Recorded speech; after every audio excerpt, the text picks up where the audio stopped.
क्योंकि देखिए पढ़ने का कोई समय नहीं होता है।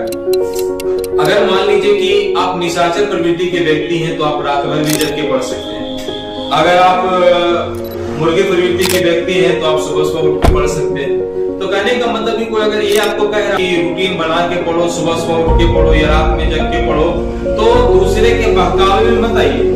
आपका माइंड क्या कहता है, आपकी इच्छा क्या कहती है, आपका पसंद क्या है, मुझे क्या करने में 100% अपना दे सकते हैं, कौन सा समय मेरे अनुकूल मेरे लिए सबसे सही साबित हो सकता है, ये आपको तय करना है। मैं आपको कुछ भी कह दूंगा, कोई और आपको कुछ कह देगा, उनकी बातों में अगर आप आइएगा तो आपसे कुछ नहीं होने वाला। हो सकता है कि उसमें मेरी पढ़ने की इच्छा ना हो, तो अपनी इच्छा से आप सोचिए कि आप किस समय आपके लिए पढ़ने का समय आपके लिए सही साबित हो सकता है। हो सकता है कोई रात भर पढ़े, रात भर जग के पढ़े और दिन भर सोए, ऐसे भी लोग होते हैं। लेकिन मतलब सिर्फ इससे है कि जो भी समय आपका पढ़ने के लिए वो सिर्फ और सिर्फ 100% आपके पढ़ने पर कंसंट्रेशन हो और किसी को कहीं और नहीं।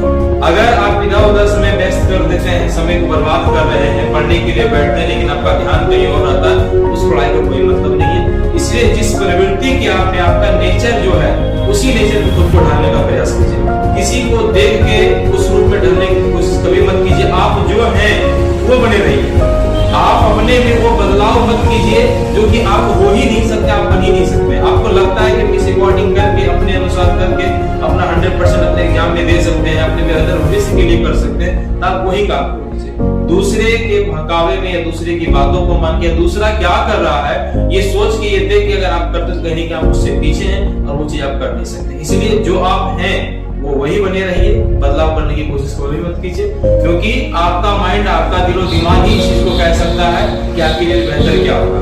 अपने परिवार के लिए, अपने शिक्षकों के लिए, अपने भाई बहन, अपने पड़ोसी, अपने रिश्तेदार, आप क्या अच्छा कीजिएगा अपने खुद के लिए जो आपका भविष्य सुनहरा होगा।